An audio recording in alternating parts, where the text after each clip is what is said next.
Bir necha yillardan beri o'zini mashhurligini stabil ravishda ushlab kelayotgan Special Forces Group, xalq tili bilan aytganda Counter. Bu o'yin tarixi va o'yinning ommalashishi va yana bir qancha ma'lumotlar sizni bu videoda kutib turibdi. Tayyor bo'lsangiz, boshladik.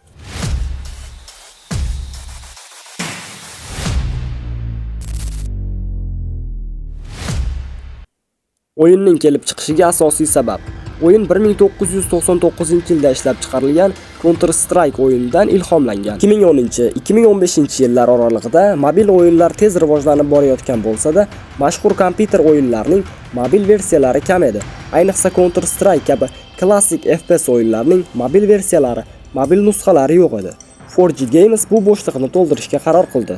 2014-yil, 2015-yillari 4G Games kompaniyasi dastlabki Special Forces Group'ning birinchi versiyasini chiqardi. U kompyuterdagi Counter-Strike'ga o'xshash qilingan, grafika, uslub va yana bir qancha sifatlari o'xshash edi. O'sha paytlari o'yin faqatgina offline va botlar bilan otish imkoniyatini berardi. Lekin grafikasi oddiy, qurollar soni cheklangan bo'lsa-da, o'yinni ishlatish tez va silliq edi. Bu ham o'yin mashhurlashishiga sabab bo'ldi. Va 2016-yil o'yin muvaffaqiyatga erishgandan so'ng 4G Games kompaniyasi o'yinning ikkinchi versiyasini chiqardi.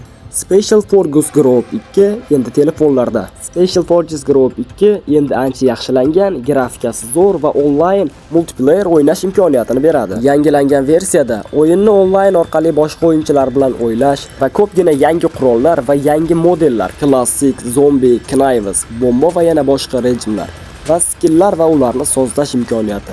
Bu yaxshilangan talabga javob beradigan Special Forces Group 2 o'yini edi. O'yin tezlik bilan ommalasha boshladi. O'yinchilar asosan offline da o'ynashardi, chunki yaqin atrofdagi qurilmalar bilan hotspot orqali bemalol ulab o'ynash imkoniyati bor edi. Bu o'yinni yanada qiziqarli qildi. O'yin tez-tez yangilanadigan bo'ldi. Har bir yangilanishda o'yinga yangi qurollar va yangi kartalar qo'shildi. O'yin Google Play da milliondan oshiq yuklab olindi va jahon bo'yicha mashhur FPS o'yinlardan biriga aylandi. 4G Games haqida qisqacha. Kichik o'yin ishlab chiqaruvchi jamoa. Kompaniya Rossiyada joylashgan degan taxminlar bor. O'yin mashhur bo'lib ketishiga sabab kuchsiz telefonlarda ham ishlagan. Internet bo'lmasa ham o'ynash mumkin.